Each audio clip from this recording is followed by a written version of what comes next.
Makers la mette in mezzo, bella tiro, gol! Luka Modric ha segnato Luka, ecco il gol del maestro. Hello everyone and welcome to another episode of the SempreMilan podcast. I'm your host Ollie Fisher, joined once again by Anthony, the irrepressible Torgrud. I'm here. You can't hold me back. I'll never stop. We have our third member, may or may not become a long-standing thing.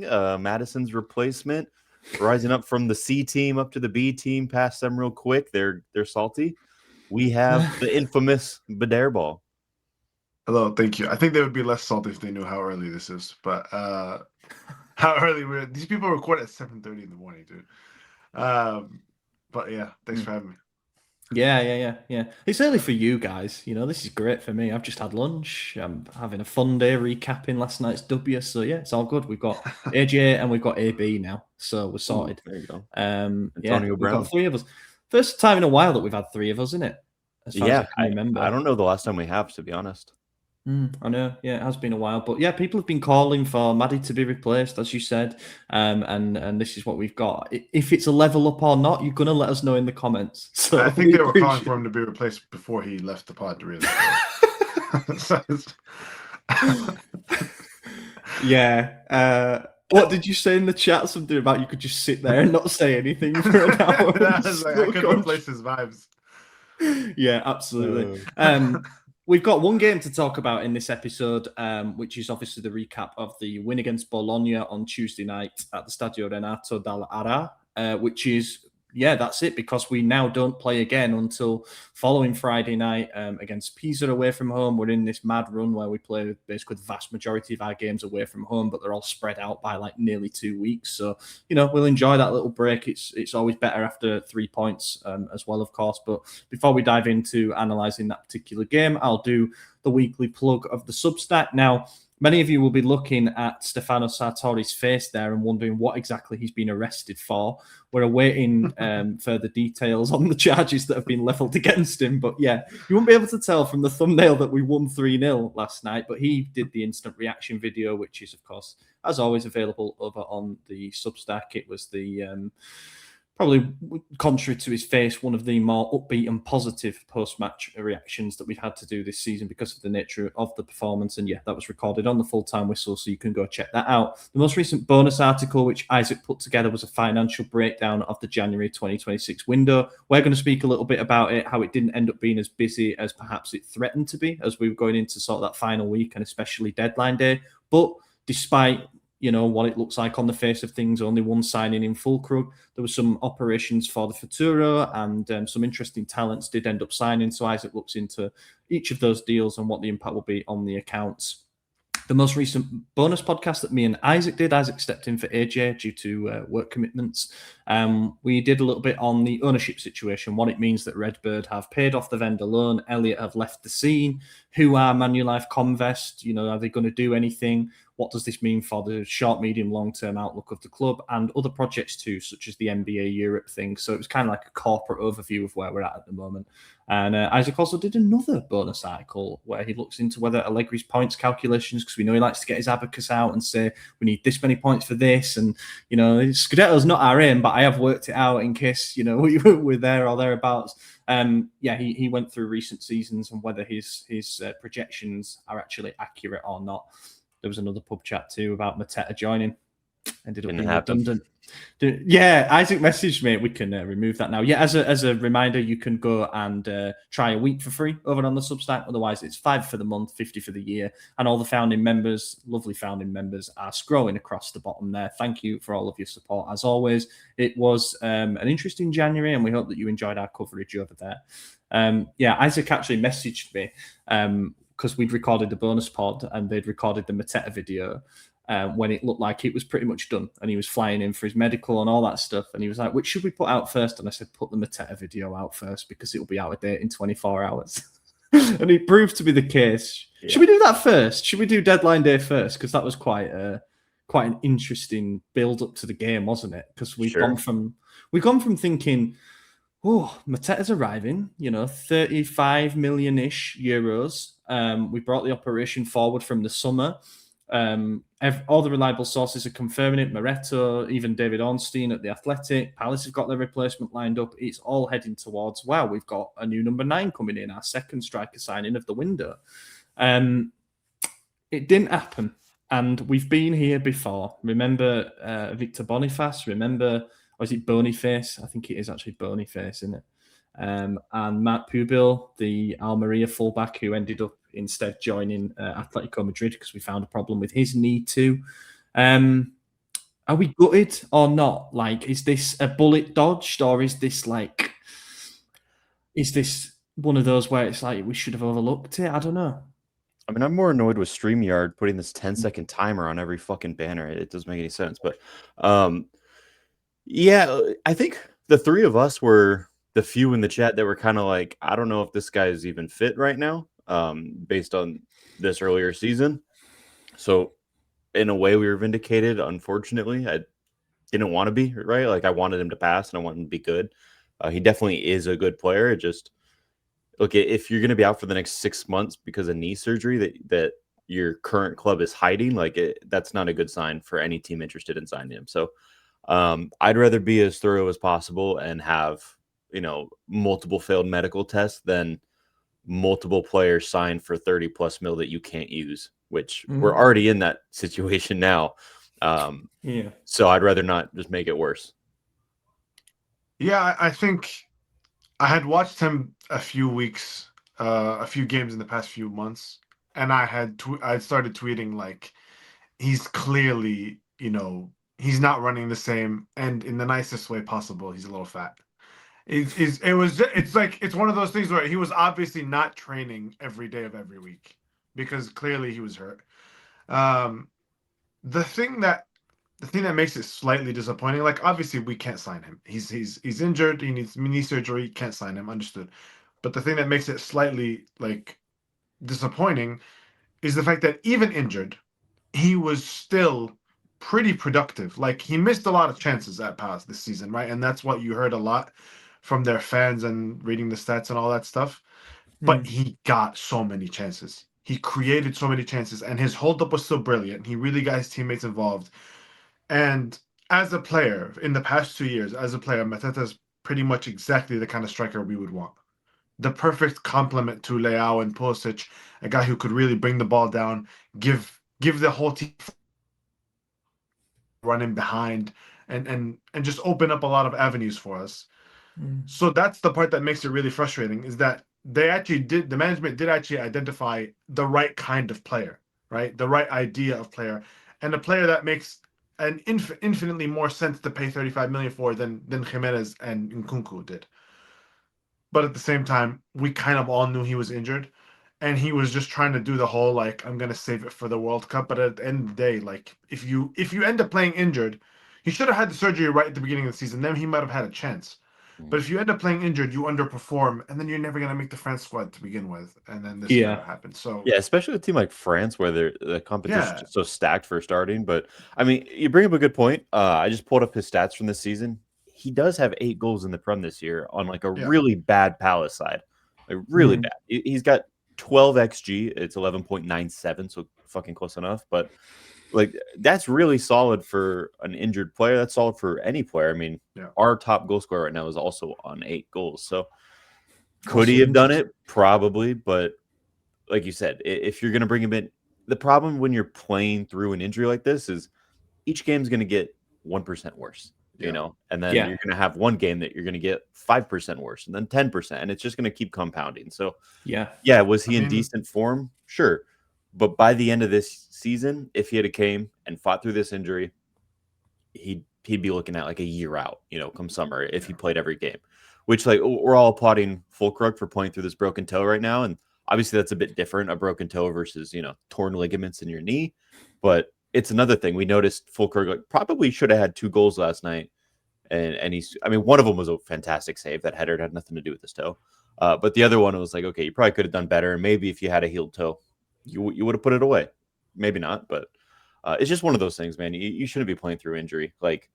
We're talking about it with Leao as well. He's obviously injured. He's been playing through injury right now, and I don't remember what game it was, but we were talking about it in the chat. I think he actually scored in that game towards the end. But he's looking so much slower and more lethargic, and like it's just the things that he does so well, like that ability to just crazy accelerate in speed, that burst of pace. He's just not doing because he can't right now because he's got the injury. So it's like, why are we even risking aggravating that, making it worse? Especially when the first game we bench and we put Loftus-Cheek and Nkunku, we went 3-0, you know. But it's just one of those things. I hate seeing us do it. I know you have to do it occasionally because we have 19 outfield players, but if you could rest injured players, that's best case scenario. I'd rather them not play.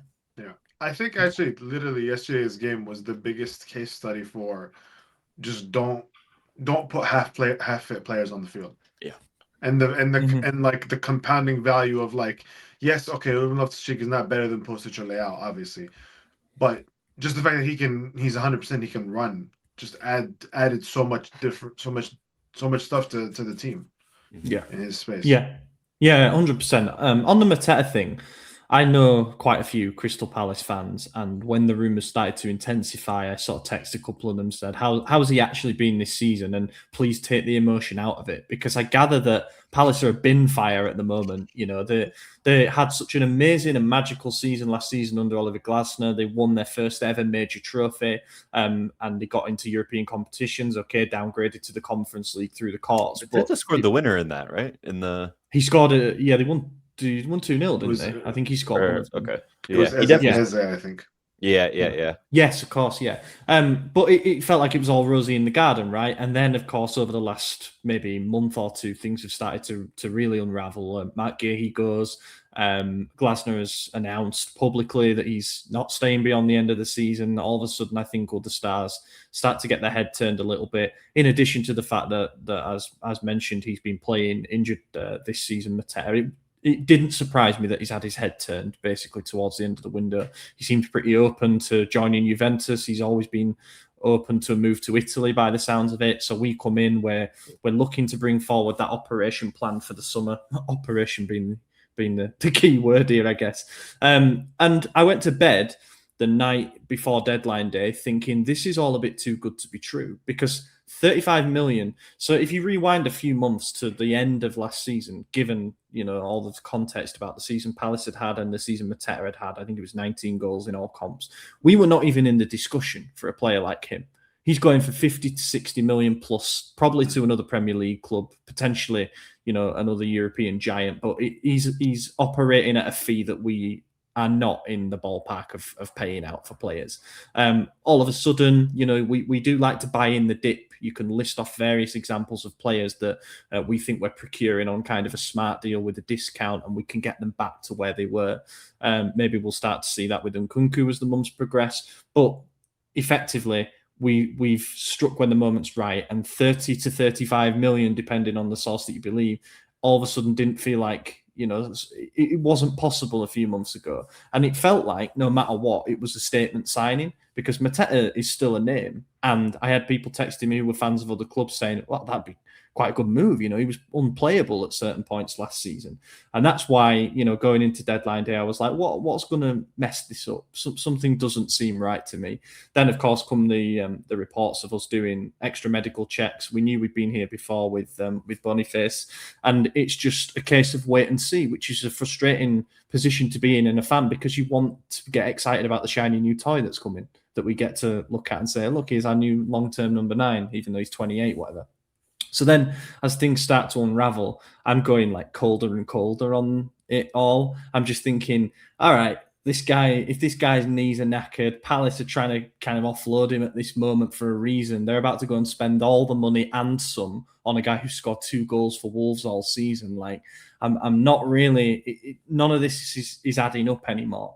And then, of course, the extra medical takes place in, is it Paris? Is it London? Yep. Nobody seems to really know. And this is where the fan narrative thing sort of took over for me. And I started to pay attention more to what some of our fans were saying on Twitter about, you know, airing their frustrations. Why do we always leave it so last minute? Why are we always the ones that do the extra medical that stops a player signing and things like that?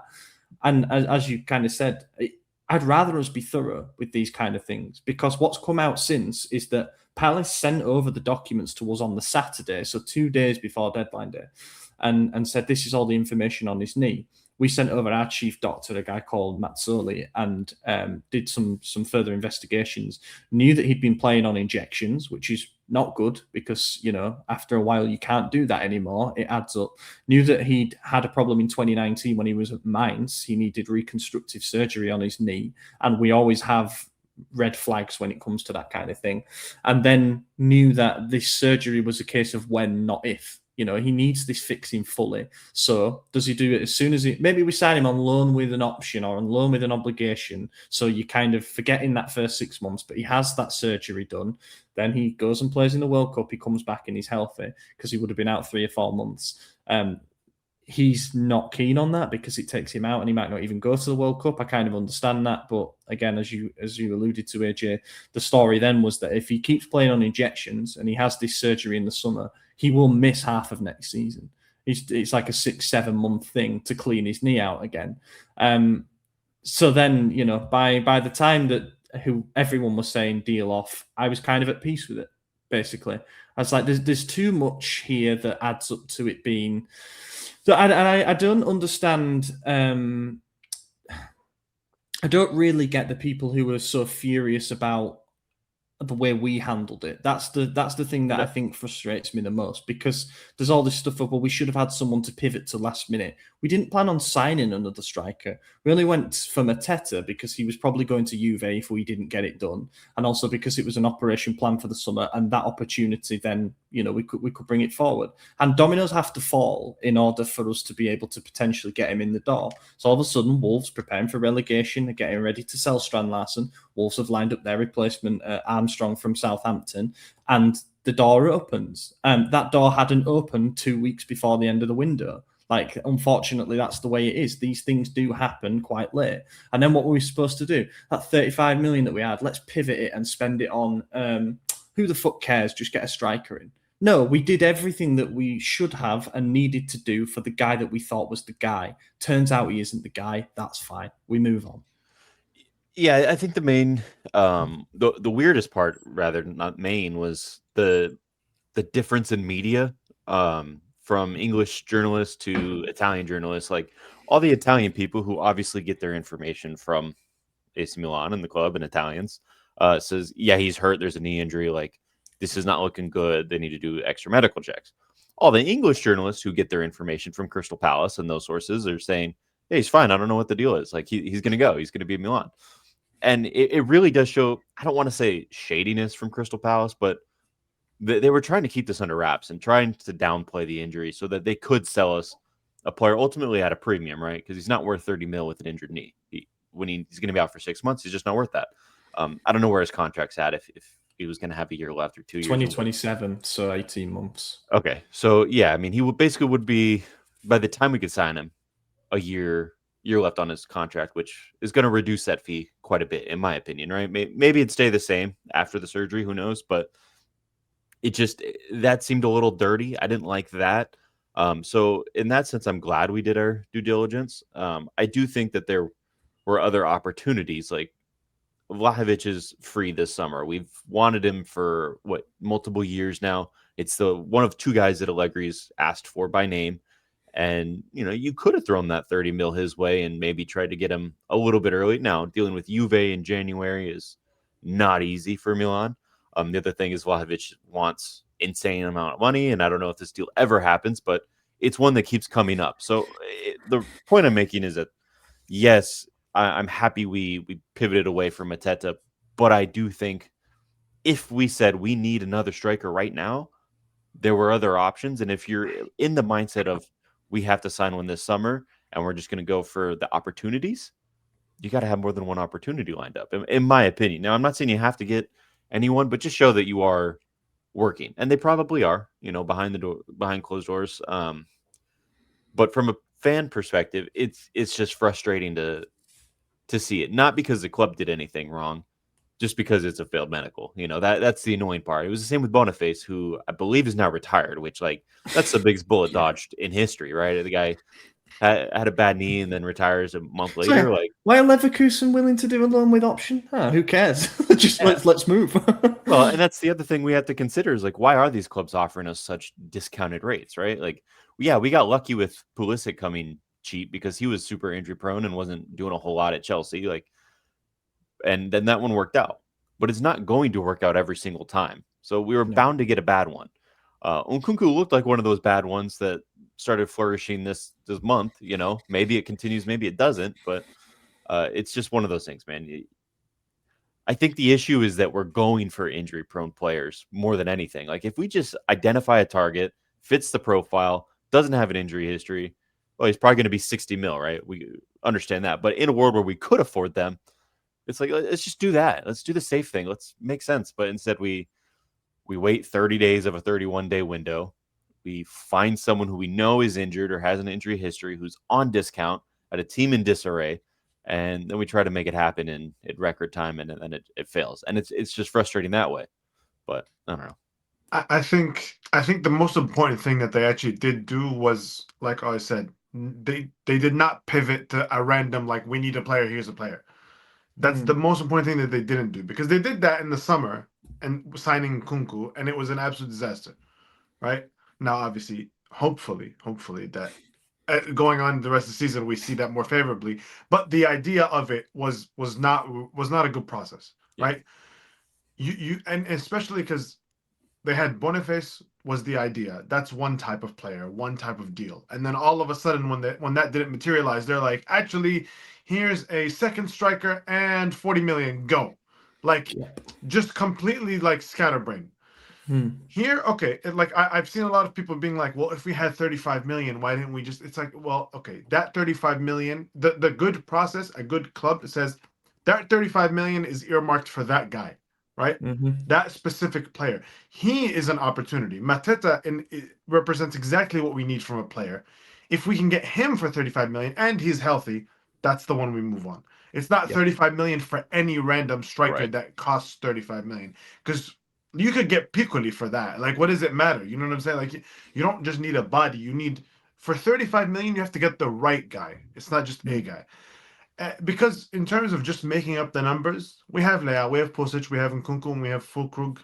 Technically, we have Jimenez, but yeah. So, like, in terms of just pure, and let's say, like, in terms of pure numbers, we can put a body out there in the position, right? Yeah. It's better to do that than to put real money on somebody that you're not 100% convinced by. It's much better to just put somebody out there. And again, this game kind of proved that. Yeah, also I noted something interesting from Allegri's pre-Bologna presser when he was getting asked what's happening with the Mateta thing. He dropped in that Jimenez is actually going to be, and I know you're going to roll your eyes and stuff like that because he's not been great this season, blah, blah, blah, but Jimenez is going to be ready in a month. So what was looking at sort of like mid-end of April, he's actually going to be back at the start of March. So maybe that factored into the thinking of like, we're going to spend 35 million on a guy and then in a month we're going to have 6 strikers, but the one that we spent a lot more money on isn't going to be fit, and we're going to hope that the other guy who we spent a lot of money on does start firing. Like, it's a bit of a logjam and a bit of a mess at that point. And the thing with Jimenez is that's exactly what we're talking about, why Mateta was a good bullet dodge. Jimenez all season, in the first half of the season, was playing with this ankle injury. We knew this. Yeah. He's missing super obvious chances that he didn't miss the year prior or the year before that when he was at wherever the fuck Feyenoord. Thank you. So we know he's a good player, but when you play injured, you don't play to your standard. And what happened? He goose-egged for 6 months, got ridiculed by the fans, wanted to be pushed out of the club by management and fans alike. And now he has ankle surgery and he misses an additional 4 months. And that's basically a year wasted for this guy who is going into a World Cup. Someone who should be starting for his national team, but doesn't, because there's another Jimenez who actually is banging in goals because he's healthy. So it really does show, like, you play injured, you risk everything. And that's what Santi did. He gambled and he lost. Now he's coming back. And if he's fully fit, I do believe he'll start putting in some goals. I've always been faithful in Santi, but this year specifically, and before we knew he had like a really bad ankle injury, at first they said it was a couple weeks, he'll play through it, he'll be fine. But that wasn't the case. It needed surgery. And that's why he was performing so bad. If he comes back fit, he might be that guy like that we thought he was when we signed him. Remember, he was scoring a lot. Like last season between his 2 clubs when we got him, I think he hit 25 goals in all comps, right? So you don't hit that ever if you're a bad striker. And he scored six goals in the league when he in the second half of the Yes. season, Yeah, yeah. even when he kind of got benched towards the end by Conceição. Which did not make sense Yeah. under Conceição. It was No, just because he wanted didn't. Joao Felix. Yeah. I mean, this is just a really shitty symptom of a World Cup year. Players do this every World Cup year. Everybody just starts playing injured because they want to make the World Cup. They don't want to do surgery, all that stuff. It's always misguided because at the end of the day, like especially in Jimenez's case, because it's like Mexico are gonna call you up if you're there. Mm-hmm. Just have the surgery early and not compromise. I get the thinking, but he was so injured and so out of it that he was just like he was nuking the attack every time he touched the ball. Well, and I think early on in the season, from He his definitely point of got view, worse as well. He Yeah. did. From his point of view, he's probably thinking Leao's out injured. Nkunku just arrived. There's not another striker, so it's the three so of I them. have to do this, Yeah. So he's thinking if I sit out Nkunku, he's probably assuming is a good player. He would just spend 40 mil on him. So he's thinking if I sit out, miss this game, Nkunku's going to pop off, and then there's my spot. So I get that thought as well, but I don't think Milan's the club that's ever been like, oh, you're injured, go have your surgery, you're out 6 months, and then you come back and go, well, you don't have a spot anymore. Sorry. Like we've always said, oh, it's Still stupid. scarred You were by out Van for a Basten. while, and like we always give the guy at least a game back when he returns. usually because the next guy gets injured too. Yep. Yeah, I was going to say, at least we didn't repeat the Jimenez mistake by making, I don't know, Leao and Pulisic play through injury. Oh, wait, never mind. Well, that's the thing. We've basically had a crash course in don't deteriorate these players through injury. Like, just let them rest. Just please. It's also the symptom of a bare bones squad, but we've kind of done that to death by now. I'll just quickly summarize some of the other stuff we did in the window. I know a lot of people won't be interested in the fact that we signed a few young talents, but I'll mention them anyway. Obviously, Fulkrug was the one that we wrapped up before the window even opened. He came in and made his debut on the day that the Mercato actually opened. I think the biggest one that people are most happy about is Alfagio Cisse joining from Hellas Verona. He's at Catanzaro on loan in Serie B at the moment. Somebody who covers Serie B quite closely called him the best talent in the league at the moment. Now, I know that's the second tier in Italy, but I think that there's some high hopes for this guy. Mm-hmm. And we beat PSV Eindhoven to him, and we're going to pay about 10 million euros in total. So while that will go under the radar as being a first-team signing, I think he'll get evaluated in the summer, and he may even stick around because I think this kid's going places, and PSV's talent radar usually isn't that far off. It's just, whether he can make that level up or whether we need to loan him back out again, maybe to a Serie A team next season. Not that we've had much luck doing that in recent years. Jacob Osado came from Monza. Again, I think he was at Lazio before and was very highly rated.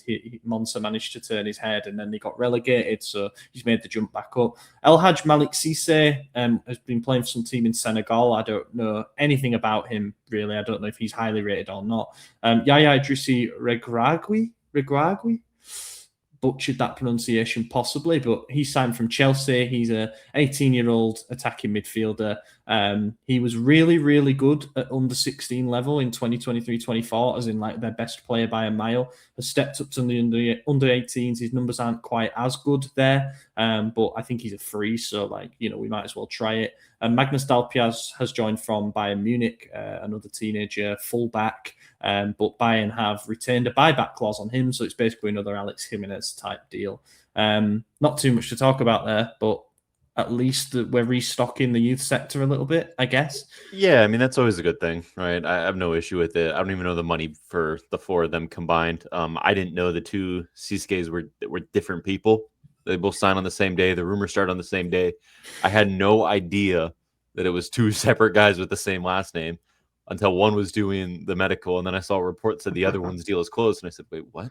These are the same guy. No, they weren't, so yeah. Bet they've got the same agent. That's my guess. The Catanzaro one, or whatever that club is called, there's just not... It's the same club that Liberali's at, right? Yeah. And the reality is there's just not a lot of 18-year-olds that are starting in Serie B, and when one of them is, and that's what he is, and he's very productive. He's scored a lot of goals, created a lot of goals. When that happens, that's very noteworthy. That just does not happen. And the fact that PSV were interested, he was like one of those. He was owned by Hellas. He was like one of their crown jewel talents. Yeah. I think I love signings like that. Like, keep doing that. Yeah. I mean that's how you build for the future. Like it's smart, It's like especially for Futuro. It's good. I mean, he's well above Futuro level. Obviously, he's already started in Serie B, but And people that's the sort of thing. forget where Pierre Kalulu came from, where Malik Chow came from. He was playing in the second division. We paid similar sort of fee for him. Like, these players can blossom very quickly out of nowhere because they're already starting from a base of like, oh, they're very good at that level at that age. Yeah. And that's another thing with the fact that he started at Serie B level. Like, if we were to loan him next season, it would be very, very easy to find him a Serie A loan. Like, he's already productive in a professional league. It's not one of those like hope and faith things. Like, well, and he's when you're actually productive. developing in the second division, like the second division is full of people at the tail end of their career, journeymen who's never quite made it, and youngsters. And when you get that combination, it becomes a lot more physical. So as a young player, you have to learn, because you're not going to be stronger than these 35-year-old men that are defending against you. So you have to develop your technical aspect a lot quicker so that you can actually become productive. And if you are, that means you're doing something better. So it doesn't mean he's going to be a world beater on day one, but it is a good sign. Yeah, I just thought it was worth mentioning because, as I said, I think everything points towards he could become something. So I look forward to him spending a season at Milan Futuro next year. Anyway, let's move on then and do the Bologna game. I'm not going to lie, the narrative heading into this one was pretty negative. So not only had we had the Mateta deal collapse 24 hours before this game's about to kick off, but we knew around about the same time that the attack was in crisis once again. With Pulisic ruled out of the game because of muscle discomfort that won't go away. We knew Leao probably wasn't going to be fit enough to start. Fulkrug not fit enough to start. Salamanca's at wing back is ruled out too because he tried to play through an adductor problem that has since got worse.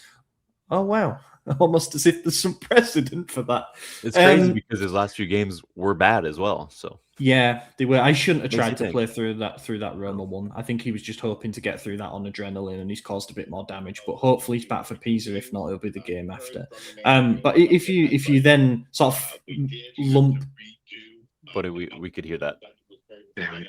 All right, hold on. Sorry. It's the stupid work town hall meeting that I have to be in but can't mute somehow. Can you shout something? Hold on. I'll say it. Hold on. I'm gonna put the iPad very far away. One second. Put it one room. That's funny. Right. So yeah, you've got yeah. No, we can't hear it anymore. No, oh, okay. You're all good. Cool. So you got that happening, and then you got the results that sort of lead into the build up to this fixture. So Napoli won, obviously. Then Juventus won, and Inter win again. So it's like, okay, we have to go to Bologna and win, otherwise we will lose ground on the teams that are directly around us. And then an hour before kickoff, this is what comes out. The starting lineup. Pavlovic is back in to the three-man defence, and he's decided to drop Tomori with Divinta reverting to the right-hand side. Atakame comes in for the injured Salamakas. Fofana back in midfield. Modric, Rabiot, Batizaghi. RLC-Nkunku starting together up front for the first time ever. Forgive me for being a little fearful that we weren't going to make easy work of this game. Yeah, man. When I saw this, it's over for us. Like Pavlovic has not been terrible this season, obviously, right? But Tomori's been really good. So I'm like, okay, don't love that. I get De Winter's been fantastic the last couple of games, so it's hard to drop him. Gabbia is a rock for us, so it makes sense. Midfield, kind of exactly what you expected. No one was a fan of Fofana prior to this game, but it is what it is. We knew he was coming. Atakame, I was kind of like, okay, let's see what happens. There's been a lot of discourse around changing the formation in the chat, and I said we have Atakame, and you, Oliver, and Steph have been very vocally against that idea, saying how bad he is. Oh, you're not laughing now. And Loftus-Cheek, yeah, you did. Yeah, Loftus-Cheek is like, what more can be said about Loftus-Cheek that hasn't been said already? And then same with Nkunku prior to this game. Like, he obviously scored that brace a couple games ago, and a few more penalties as well. So like he is kind of feasting on penalties right now, but nonetheless, he's earning those penalties himself, and he's actually doing great work on the ball as well. So, but going into this game, it was like, yeah, this lineup is probably the worst we could field in this moment. So it's one of those things, man. I didn't have a lot of faith. Obviously, Bologna had 1 win in 11, so there was always that. Now it's 1 win in 12. I think No, it was I 1 think win in 10 that's now 1 in yeah. 11. Oh, But okay. either way, it's not a good run for them. I hadn't realised until I was doing I'll get rid of that now. I hadn't realised until I was doing the pre-match preview just how bad Bologna have been this season. They actually started the season relatively well, but the Supercoppa seemed to be a bit of a turning point for them. And since they came back from that, they've really, really struggled. I don't know if Italiano will be under pressure just yet, because obviously they managed to get him to renew his deal in the summer when there was interest from us and some other clubs, it's believed. But I do wonder if things are just dialing up a notch with him, because the only game that they've won since the 1st of December was Hellas Verona away from home, and even that was a 3-2 where they fell behind and had to come back. So things are not particularly rosy over at Bologna, and that's a team that were in the Champions League places after 12 games. They started the season very well. So the wheels have fallen off there a little bit, but you can still only beat what's in front of you. That lineup wasn't particularly great. We didn't start the game particularly well either. Bologna were all over us, as we've become accustomed to now. Let them have the ball, let them try and put service in. A couple of cutbacks that we managed to clear relatively well. And then it's a case of us, I was going to say taking the first big moment presented, but it wasn't quite, because RLC missed that one-on-one. And we thought, we're having one of those RLC games, are we? Where Nkunku puts him through on goal. He does everything right up until he gets to the edge of the 18-yard box. And then I think what I said in the chat, like his CPU just shut down. Then he didn't know what to do. He didn't know whether to shoot, whether to take it round the goalkeeper. In the end, Ravaglia in goal just kind of claims it really easily. And I'm like, fuck, we needed that one. That could have made the night an awful lot easier. But then he redeems himself with a goal. And really, really strange goal, because Nkunku should score the header at first. After Atakame crosses on his weak foot, didn't really see that one coming. And then Nkunku does something it was like a good heads-up play on the floor here, which people haven't realised. He heads it off the defender's boot as he's about to boot it away. And that keeps the ball alive. And then Rabiot picks it up, squares it to Loftus-Cheek. I thought he'd hit the crossbar because the ball, for whatever reason, rebounded straight back out. I think it was like the tension on the net basically sent the ball straight back out. And then I thought, well, someone must be offside. Like Nkunku must have gone early there, or is there a handball or anything? And then next thing you know, what did you say? Put it in the Socios bag. Yeah. It's good goal, and probably deserved, I would say, at that point. Yeah, it was a weird moment. I mean, you described the goal perfectly and the build up to it, but props to Rabiot for being selfless on that and finding Loftus-Cheek for the square ball, because I think most people receive that rebound and they're just going to toe poke it right away, like Loftus-Cheek did. But, Rabiot's a bit smarter than that. And so he just like, oh, you're in a better spot. Let me just tap it on over. And to be fair, Rabiot probably could have scored from there, but there was a defender right in front of him. Ravaglia was, about to stand up or in the process of, and a good chance it would have been blocked if Rabiot did it. And then we're still scrambling, but made the pass, showed calmness under pressure, smarts. And I think that ultimately is what set the precedent for the rest of the game. And I think the decision you mentioned the chance that Loftus-Cheek kind of misses, quote unquote, he just doesn't even get the chance. It was an instant verification that like Allegri made the right decision, because I saw a lot of people were talking about why wouldn't it be Nkunku and Füllkrug, right? And the idea was Loftus-Cheek is more mobile. He can carry us up the field because Bologna keep a lot of possession. When we win the ball, can he get us those 30, 40 yards extra, get us around their box, make the runs in behind? And that's exactly what you saw with the chance that he got. And I think you later on saw it consistently throughout the game. Like they struggled a lot every time they lost the ball. They struggled a lot, kind of containing Loftus-Cheek, just running up the field, gaining all that advantage, and kind of breaking up all their structures that they had, kind of built up. So I think it was a really smart decision between the two. And make no mistake about it, RLC was playing as the number 9. He was the one 100%. Who was further forward at all times, and Nkunku was playing, the second striker role. It was a gorgeous through ball as well. Which is the role Nkunku is meant to be playing, by the way. Yeah, like, that is what he is. I think it would have been. There were some projections. Skies predicted 11 stuff. They had RLC behind Nkunku as if Nkunku was going to be the one running off the shoulder and stuff. But maybe that confused Bologna a bit too. I know they had a makeshift centre back pairing out there because Lukumi's still injured, and there's someone else who's injured, and we kind of dragged them around. Like, I'm not going to lie, my overarching feeling at full time was amazing: 3 points, 3 goals, clean sheet, all that. But also, what has happened to Bologna? Like, they looked completely disoriented, disjointed, all of that rigid sort of. I think the tactical framework that they had under Italiano was really solid previously, and this just did not look like an Italiano team. But as said, I think they've got some selection problems themselves at the moment. Also, it was a verification, as you put it, that when RLC gets a chance, he's better when he doesn't have time to think about it. I remember that run he went on where I think he scored 9 goals in January of 2024, where he just exploded out of nowhere. And I think all of them were first-time finishes. Every single one of them was a first-time finish. It was a cutback that he would hit first time. It was a header, or if you give him a chance to think, then he will mess it up. But if he hits it first time, as he was able to do for his goal, then we're in a good position. And then the second goal comes. This was not too long before the break, so a perfect time to get the opportunity to make it 2-0. This time it's Nkunku who makes a run in behind. He held his run perfectly, as it turned out. And he just does something really, really smart that forwards who are seasoned, experienced, they do. He takes the touch around the goalkeeper. He drags his legs a bit, I'm not going to lie, but it is also a straight-up foul. You know, there's contact. Rivaglia has gone full stretch to try and get to the ball. He's got nowhere near it. His elbows, his arm, whatever, has connected with both of Nkunku's legs, so he's right to go over. And it was a penalty that was never, ever going to be overturned. But sometimes you just need a bit of street smarts in those situations. And Nkunku is going to tuck that in if he isn't brought down. Let's be honest, it was an empty net that had presented itself. So, it was. That's fine. I'm happy with that. Good.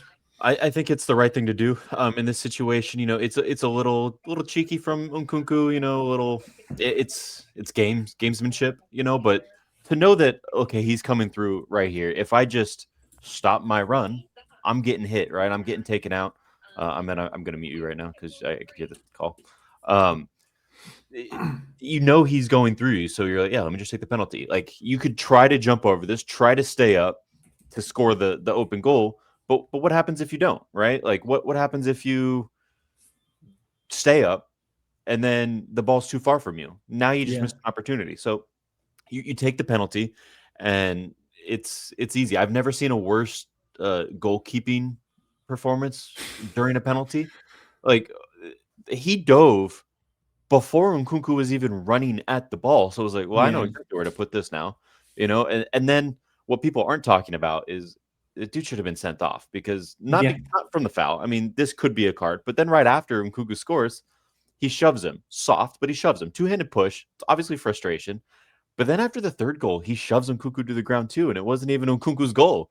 And he shoves him to the ground, like straight on the ground. That was after Nkunku basically did the same thing again and tried to round him. But this time, Rivaglia had got his hands to the ball and it kind of ricocheted out. But Rivaglia thought he dived again, or in his opinion, he'd sold the contact again because he went over. So then he got up and Nkunku's doing nothing. He's just walking back towards the halfway line and he just double hand shoves into the floor. And it's like, and that one was a card, and rightly so, because it was egregious, but also should have been the second one. You know, he should have been sent off. This guy's temper was just abysmal. I've never seen anything like this from a goalkeeper. It's weird. You expect it from a Mancini, you know, not your first or your last line of defense. Like, this guy should be locked in, and that's the difference between also this team and ours, you know. He's only playing because Skorupski got a red card. So I think discipline is a problem for Bologna in the goalkeeping department. That's 2-0 going into the break. Happy days. And then we get the third. I haven't got a screenshot for this, sorry, but we get the third goal just after the break. And my God, this was an absolute gift. I think if you needed probably a perfect symbol and symptom of Bologna's problems in the past 3 months or so, it was Juan Miranda launching a throw-in to the only player in the Bologna half that wasn't his own player. I really don't understand what he's doing. I mean, he's obviously trying to throw it towards the middle centre-back for the build-up or whatever, but nobody switched onto it, and it was a really, really misguided throw-in. Rabiot, fair play, being alert to the danger, and one thing that has gone under the radar about this goal is how good his touch is to then put him through on goal. You know, he could have held the ball up and waited for support. He didn't. He was just like, no, I see a lane here, I'm going for it. And then he shifts it onto his left foot and slots it under the goalkeeper to make it 3-0. That one is just like, I'm afraid it's all on Miranda. Italiano I thought we said were after the abandoning game, the pitch. Like after the goal, he just kept walking, and then the whole team followed him. And I was like, "We just going home now? Like we're just calling it a day? Like it's wraps?" It was But Rabiot deserved that goal. You know, I thought he was absolutely monstrous all night. But all you can say is fair play for the awareness for seizing that particular moment. And he's now on 4 goals, 4 assists. So it's funny that a few weeks ago, Allegri said, I need more goals from the midfielders, but I've got a feeling some are coming for Rabiot, and he has been pretty good. I think it is 4 goals in the last maybe 6 weeks or something like that. So long may that continue. But 3-0 at this point. I'm not going to fact check this, and I don't want anyone else to fact check it, but I believe Rabiot scored a goal in every time he's worn the yellow jersey. I know of at least 2. Wow. I don't know if there's more. If there are, we're not talking about it. But yeah, all right. I thought of one where he didn't, but I'll just keep it to myself. Don't worry about it. The game I was thinking of is one where Modric scored the only goal in it, and it was the reverse game against Bologna. Yeah. 3-0 up at this point, and this is the position that you want to be in, right? It's the position that Inter have been in against pretty much every team outside the top 5 this season, where you're able to manage minutes, you're able to make selective substitutions, you can bring on fresh legs, albeit our bench wasn't very well stocked or anything, but you get the game almost killed off nice and early, and then you can workload manage a little bit. So we saw a couple of double substitutions. Jashari came on and I thought looked really, really sharp. He should have had an assist as well with a fantastic ball over the top. It was gorgeous. It was Modric-esque. I thought he had a really bright cameo. Ricci obviously came on and there was a bit of confusion as to where he was going to play. But we kind of ended up sitting off into like a 5-4-1 at the absolute best. He just kind of slotted in there. Who else came on? Tomori came on, which I thought was strange. You don't often change a 3-man defense or 5-man defense that's keeping a clean sheet, but I think just giving him a few minutes in the legs, given how long it is until we play again. Well, he played right back. Fulkrug was the other one who came on, and leads me into my flop of the match because I don't get. He got in the positions, but he didn't do the business. Unfortunately. Yeah, the first one. I mean, I think he saw Nkunku successfully round the keeper and leave his legs behind. So he tried the same.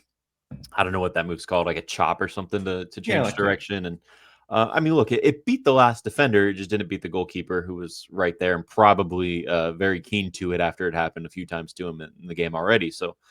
I get that. He did still shoot, and there's another world where that was perfectly under the guy's arm, but it just got stopped. The second one was just a great save. The header with the incredible Jashari pass. I'm going to change for Fulkrug here, and yes, Jashari is already well above most of these guys we're sending out on loan, but I think he is the antithesis of loan.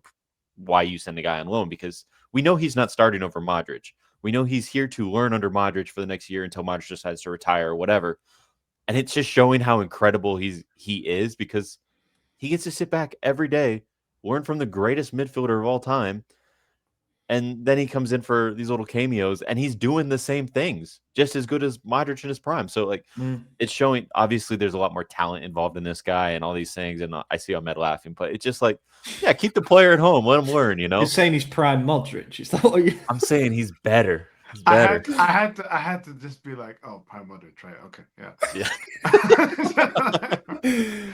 But you're right. There's nobody better to learn from, right? Even if he just has to shadow for a year of his young career, because players who come from, as we've seen with CDK and other players that come from leagues like the Dutch league, say, or from the Belgian league, they have a year of acclimatization minimum anyway. So what harm does it do when that year of adaptation is spent literally shadowing, as you say, one of the best to ever do that particular role? My thinking at the moment is that the ceiling is really, really high for Jashari. And if he hadn't have had that setback too, we might even be looking at him.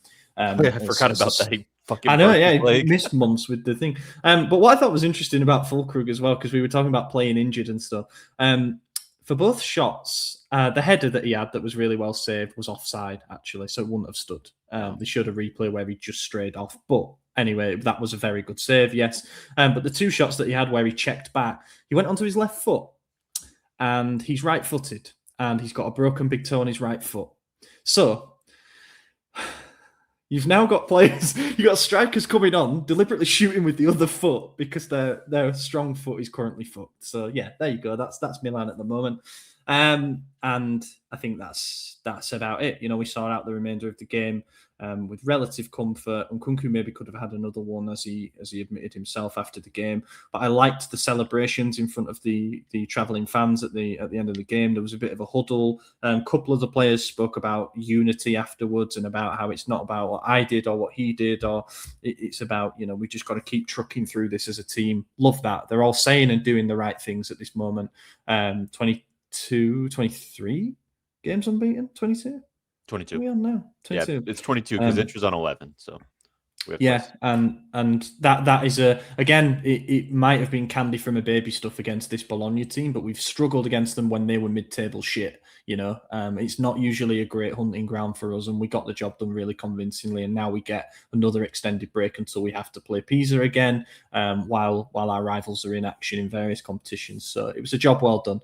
It's hard to pick a top and a flop for this one. I mean, I've said my flop was kind of Fulkrug because I think a striker of his makeup should be scoring the 2 chances that he got, to be honest. But I'm not saying that he had a disaster. He actually came on and did a pretty important job from a physical point of view. And then top, you could name about 6 or 7 players who I thought were outstanding. But I will go for Nkunku because I'm really warming to him.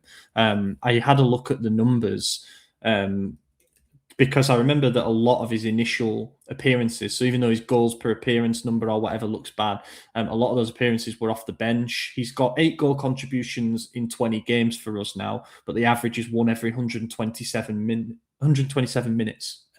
So yes, he's not a 38 million euro man yet. He's still got a bit of work to do to fully convince us. We know that the management clearly weren't fully convinced trying to offload him towards the end of the window, but he silenced all that noise. And I think he's getting back towards his best now. And we, as I said in previous weeks, we always have that one player second half of the season who has been useless in the first half. It's been Rebic before, it's been RLC before. Then that second half of the season is just theirs and they just dominate it. And I'm hoping that's Nkunku because when he plays with confidence, he's actually box office to watch. We saw the nutmeg, we saw the through ball, we've seen the little tricks and flicks, the drawing of fouls, the drawing of penalties, how well he takes the penalties. There's a good package in there. Well, he was well up for it. I mean, well, yeah. Before the game started, right after the Mateta deal fell through, he posts a picture of himself celebrating and puts a little flex muscle emoji. Like that's a very clear message, right? Like, and when you consider the fact that Mateta was only going to play through injury for a World Cup slot on the French national team, which is literally Nkunku's slot on both team or club and national level. Nkunku's like, yo, who the hell do you think you are? Like, I'm going to take this. And, you know, this was quite literally his time to shine. And he did. He took it. Really happy with that. The other thing is, I would say Rabiot is deserving of a shout. I mean, I think he got the official Serie A one. Hard to argue against that. That's who I think I'm going to give it to, simply because you gave it to Nkunku. So a little difference there. For my flop, you know, we don't have many choices, so Fulkrug probably is a correct answer. But there's a funny little moment I want to mention. So Estupiñán comes on in the 83rd minute, right? We're up 3-0. There's not a whole lot to build on there, so it's hard to say he's a flop. But he gives the ball away with a back heel flick. Allegri loses his fucking mind, screaming, kicking, throwing his hands up, says, we're not one of those teams that does back heel flicks, which is hilarious when you have Leao on your squad, you know?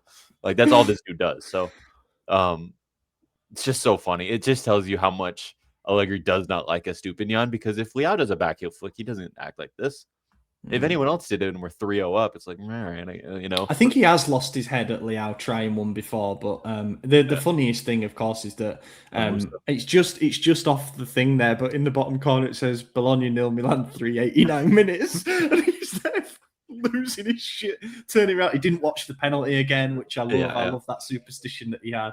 But yeah, he's box office, man. I'm just so glad that we have him. I think he's amazing to watch on the touchline, but obviously a really good communicator as well. And you look at where we're at, we've got 50 points on the board. I think we're like, is it something like 16 points better off than last season? And obviously sixth place is high.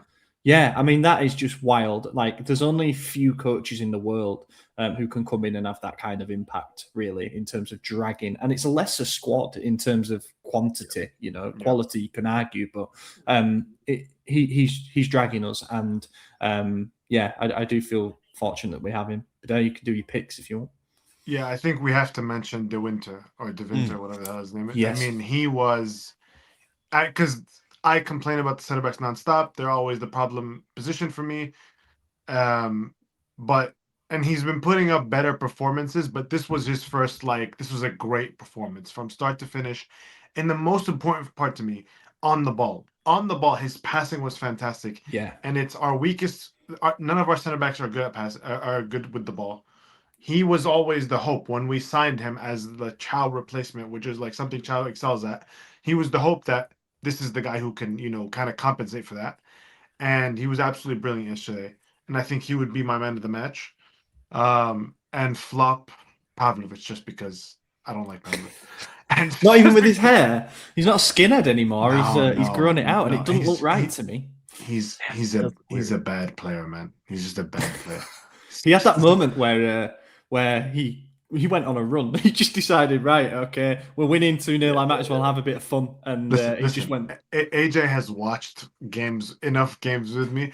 Like, he knows I lose my mind every time Pavlovic because there's so many times. There was one against Roma, I think, or maybe like a derby or something, where there was like 6 passes played in the left defensive side. And at the 6th, it was like Modric, Rabiot, Bartisagi, like all these guys linking up. And halfway through, I'm like, where the fuck is Pavlovic, dude? Like, where is he? He's not even in the frame. And of course, then after the sequences ended and like the ball's on the other side, then I just see him meandering back from the halfway line.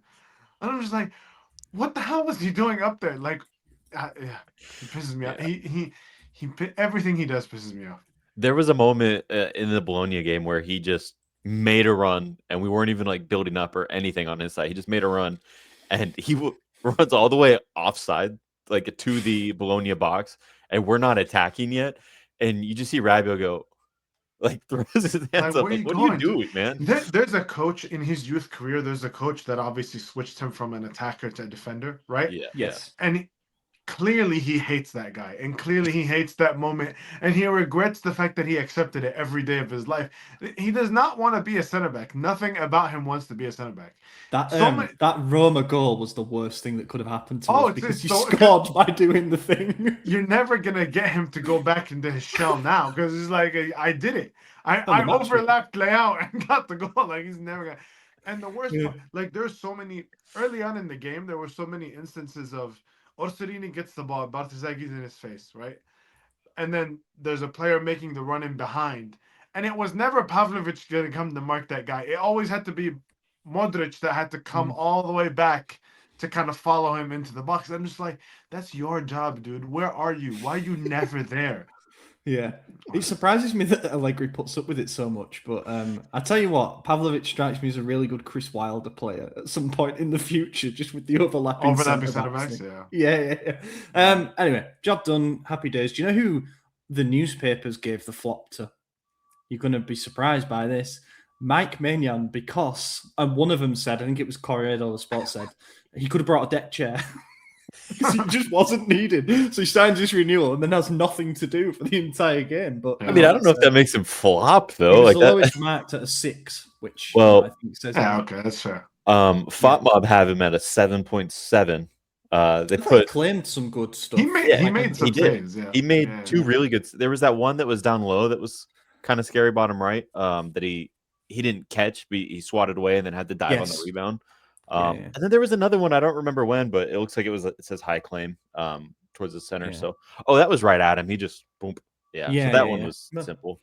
Can you guys hear Yeah, that? and What the hell is outside my house? it sounds like Okay, hold on, know. pause. Since we're doing this, let me go move this. Can you guys still hear it? No, it's gone quiet again now.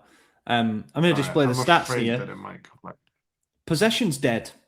That's what we've learned this season. Bologna had 54% of the ball, but it doesn't matter because they generated 0 big chances. They had 13 total shots, but only 2 on target, whereas we had 2.61 XG to their 0.45. 9 big chances to 0 now. That is the highest number I've seen. And you might be wondering, how can you have 9 big chances from 7 shots on target? I think that they will count the penalty as 1 big chance and the Nkunku run that led to the penalty as 1 big chance. So there'll be overlap on certain things. But yeah, Well, and the we didn't have a corner. Yeah, the Loftus-Cheek, Fulkrug 2 1-on-1s technically that he missed. Because the offside flag hadn't gone up, potentially the Fulkrug header's another. Like, there were a lot of big chances when you think back to it. Yeah. So yeah, that is a one big thing that number. I'd like to see no us corners. change. Like, obviously, every game we're going to start absorbing pressure. I think we've just accepted that at this point. Like, we're going to wait for them to attack us 20 fucking times before we start playing. But can we go 5 minutes at the start of a game without giving away 3+ corners just once? Like, that would be really nice. You know, over the last decade and a half, our kryptonite has always been set pieces and corner kicks. Why are we allowing so many corners at the very start of a game? Like, if you concede a corner in the opening minute of a game, yeah, you could come back. You got plenty of time. But the mentality shift, we're like, shit, we're down already. It's been 60 seconds. Yeah, Like, you're let's right just though. stop It's doing always that. it's one and then another because we Well, keep clearing it out for a Yeah, we can never keep the ball. It's what I'm really. I get the Jashari understudy thing, right? And bet nobody better than him to learn from than Modric. But did you see the other day when he said, "Yes, I know I play the 6, I play Modric's role, but I can also play the 8." Like the fact that he said that was very like, yeah, Let me dude, I play can it, kind yeah. of, I Try can, me yeah, there. let me play Yeah. next to him. I can do it. I really want them. I want him. I understand why we play for fun, and I've actually advocated for like it's not dumb luck that Fofana keeps getting selected. He's the best out of possession player, or of the after Rabiot that we have. Allegri's gonna keep playing him because of that reason. But I really would love to see Jashari in that position, just to see like we have 2 really high level passers in this team, only 2, and I think if you and one of them sits on the bench the whole game. I would love to see them both together, just to see could we keep more possession if we wanted to. Yeah, Right? because Like, also Jashari is way more, because of how young he is and stuff. He's way yeah, more. It's like when Modric was at Real Madrid and he played as an yeah, 8 because he could carry the ball as well as yes. play the line breaking passes. Whereas Jashari's got the youth to be able to do that, and he seems to be really hard to get off the ball. He's got that low center of gravity. He can turn and spin a player. You can do that as an 8. So And that- would you probably guys wouldn't do play that him as a 6. over Fofana, or would you do like a Modric Jashari double pivot? Like, would you have to change the system to slot him in there? I think I would still play him over Fofana. I get again. I understand why Fofana plays, and I don't think Jashari offers you the exact same kind of things. But I would like to see it just to see what it would look like because, like we absorb pressure, we do all that, but in a lot of games, like the Roma game, for example, like it becomes tough to get out of that pressure when the other team is really piling it on.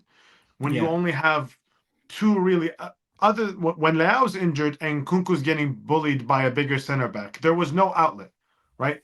All you have to move the ball is Modric and Rabiot, and those guys get overmatched.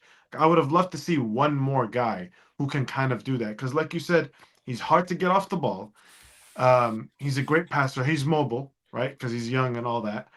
And I think he's capable of doing it to a better. The comparison is going to be to Richie because he's the one who's actually played deputized for that role, and I just think he's a much better player than Richie, and is much better defensively, much more mobile, and has a lot more wiggle to his game to kind of get out of those situations. I really think he should try to get him like an opportunity to play. Honestly, Yeah. I think that's all good points. I think in answer to the question, even though it's a bit of a cop-out, I think there are certain games where you could play one or the other. So like Roma away, for me, we were really missing Fofana because we were getting bullied by Kone. Like, you need him to do a man-on-man job on him there and say, I'm fighting you physically. Like, I don't care what I do on the ball, but off the ball, I'm going to make sure that this guy doesn't do what he was able to do for us. Richie looked like a rabbit in the headlights in the first half at the Olympico. But then games where we're seeing a bit more of the ball, perhaps asked to break down a low block, Jashari can absolutely play there because, you know, he's another ball carrier. He's another player who can break lines with the pass. So I think horses for courses type thing. But he's also growing into it. Like, you know, that was a 19-minute cameo last night. So can that be because it's when he started games that, even though there's been few of them where it's been like he looks a little bit timid, like he doesn't really back his own qualities. So to then see that scale up into a complete start would be something else. But maybe given on paper the level of opponents that we have, I know we've had problems with lesser sides this year, but given the more accessible games we've got coming up, you've got to start him. I also wonder if Allegri's just like, no, you are my Modric replacement, so you will learn from him and you will only play that role this season. And he doesn't want to corrupt him by saying you can bomb into the other box or anything like that. I don't know. That's just speculative. And can we end with a question? Yeah. Because I want to get Udair's thoughts on this too. Gian asks, I don't think it's Gian Mario, but it's Gian in the Discord anyway. No, how do you see our Scudetto chances after the Bologna win? Is the 5-point gap already too big? So basically, are we in it or not? Oh my God. Okay. Yeah, go for it. I think I had gotten pretty pessimistic after the three of the last 4 games against Roma, against Fiorentina, and against Como. I get we beat Como and we drew the other 2 games, so it wasn't disastrous. But the way we played was very unencouraging, right? This game gave me a lot more confidence. I've always believed with Inter, they can't. They've gotten, I think you said 36 out of 39 points against the non-top 5 teams, right? Bottom half teams, but yeah. Yeah, but if they continue that, they will win the league. That's the fact. Yeah. That's just the fact of the matter. There's too many. There's 10 teams bottom half of the league, and there's not enough for everybody. Like, there's not enough difficult games in the top half of the league to kind of make you lose those points. But there's no way that continues. There's just no way, right? At some point, they will drop, and you have now 4 or 5 games. They only have to drop once. They have to drop once. They have 2 games. They have to go to Bodo Glimt away, which is a hard place to play, right? In Champions League, they have another leg. They have all these different things. All they have to do is drop one time. And then, potentially, if we take care of business, which has always been our most difficult part, right? But if we do, we go into that derby within a game, within 3 points of them. I've always believed if you put the pressure on them, they will falter. They constantly have shown that in the big games in the past 2 seasons. They have been terrible in the league. Have not beaten Juve, Milan, or Napoli in any of the past 2 seasons, right? Just be there. That's all I can ask from this team right now. For the next few games, just be there. Be in the conversation. And I honestly believe if you do that, and if you give the fact that we have a 9-day gap between to the next game, having had, I think we have 9 days before this game as well. Yeah. That's basically 20 days where we've been able to rest Leao and Pulisic. That was the biggest positive, in my opinion, other than the 3 points from what happened yesterday. The fact that we were able to take care of business early and not use Leao whatsoever, I was like, this is beautiful. If there's a chance you can get these guys healthy by survive a little bit more, get them actually healthy for the derby, then we can win the Scudetto. I have no doubt about that at that point. It's all about managing the expectation, managing the games week by week from then on. Sorry, go on. Yeah, no, you're fine. I think the expectation is right. You know, that's something that Allegri is managing by A, reiterating top 4 is our goal, by B, always doing this little mathematics thing, talking about, well, if we get this many points and we're in there. He's said since day 1, we could talk about the Scudetto in March. You know, if we're there in March, then we could talk about it. But for now, top 4 is the goal. And people say loser mentality, all this bullshit. It's like the people who say they have no idea what they're talking about. They've never been involved in this. Like, you're setting expectations to protect the team from the media. Because what happened under Fonseca? He said day 1, we're going to win the title. And then we finished fucking 8th. Like, Do you want that again? No, I'd much rather say, hey guys, pump the brakes. We just finished 8th. We're going to do our best. We're going to build on this. We're going to aim for top 4. And with the month left, if we're near the Scudetto, then yeah, we'll push for it. That's a logical, normal thing. It's not loser mentality. That's realistic. That said, you mentioned there's a lot of games left. They can't maintain it. I'm going to play a little devil's advocate. We're on 22 unbeaten. They're on 11. So that tells you that they could at least do 11 more, right? Which will take you to the end of the season, just shy of. The other thing is, just based on the law of averages, it's more likely that we falter first before they do. Definitely. No, it definitely is. Um, Hopefully. Yeah. No, I just think like it definitely is that. Oh, sorry. I'm still going here. In Because I do agree with you on the majority of it. I just wanted to point that little counterpoint out. The thing about Inter is they have to bring it to us. They have to attack because we already won the first match. So a draw is not good enough because we have head to head, because you're right. They're going to falter at some point. We know that we're going to, they're going to. Okay. Head to head wouldn't matter if we were tied for first. It would go to a playoff. Yeah. Okay. Fair enough. You're right. You forgot about that. So then I guess thought about that last night organically and was like, oh shit, yeah, it doesn't matter. But I kill myself if that happened, dude. That'd be the worst because we would lose the one-off. We lose all the one-offs. We do not do well on those. That'd be miserable. So I don't want that. We have to show up and win. We got to win out. That's okay. That's it. So, whole thing's over. The reality is it's a 5-point gap. We still have a match against them, which at the very least we could win and make it a 2-point gap, right? That's worst case scenario. And then it's just one more game. And can we continue this unbeaten streak? If we could do 22, we could do another, 15 left? Now, that's saying we go 37 games unbeaten is insane in a season, but hey, in Max we trust, and I'll end it on that. Max we trust. And I have a meeting in 6 minutes that I actually have to talk on. So okay, right, yeah, I'll be quick. So basically, Inter are playing at a level and at a pace at the moment that makes me think that it might be a little bit optimistic to think that they're going to have a drop off and what that drop off might look like, because I was looking at their recent fixtures. They had they beat Udinese away. They didn't look brilliant in that, but they rested players because they had Arsenal at home in the Champions League, another big game. They lost that 3-1. Then the Friday after the Tuesday, so 3 days later, 72 hours later, they played Pisa at home and they went 2 goals down. And we're thinking, here we go. The cracks are showing at last, a big Champions League game. And then they score 6 goals and win rather comfortably.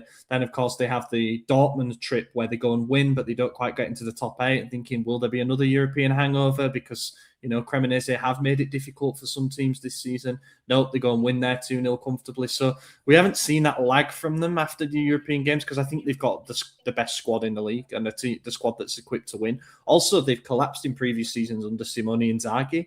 And I think Kivu has brought like a bit of a carefree nature to everything that unfortunately is making them play better than they ever did under Inzaghi outside of the big games. Now, for all that we think that our record against the bottom 5 clubs is going to improve, because that's an anomaly, I don't think Inter will continue to lose every big game either. I think there'll come a time when maybe they have that statement win. It could be the return derby for all we know, but it's just that run of the where it has to break open is that run of games after the derby. So they'll have those 2 Champions League legs against Bodo Glimt. They play Lecce and Genoa either side of that. That's not a problem. They play Juve before. On the 14th of Feb, Valentine's Day. That would be a nice gift if Juve were to do a job on them. Then they've got the derby on the 8th, and then after that, their run is Atalanta, Fiorentina, Roma, Como. If they take max points from that, well done. You've won the title, and you've earned it for me.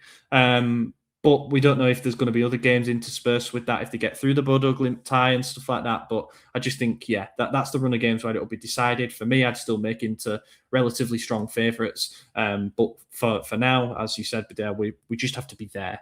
If there's a slip up, just be there and take advantage of it, because someone tweeted this time in the Scudetto season, we were 4 points behind Inter and Napoli. And then we won that derby and it swung the tide. So there's precedent, like it could happen again. All right, we'll wrap up there. Thank you very much, everyone. An hour and a quarter. We'll see if this continues as the trend as Badea racks up appearance after appearance. But yeah, we've enjoyed this one. Reminder, check out Substack and everything. We're back later in the week with another bonus podcast episode. We're back early next week with another main pod where we will preview the Pisa game. And in the meantime, have a fantastic week, everyone.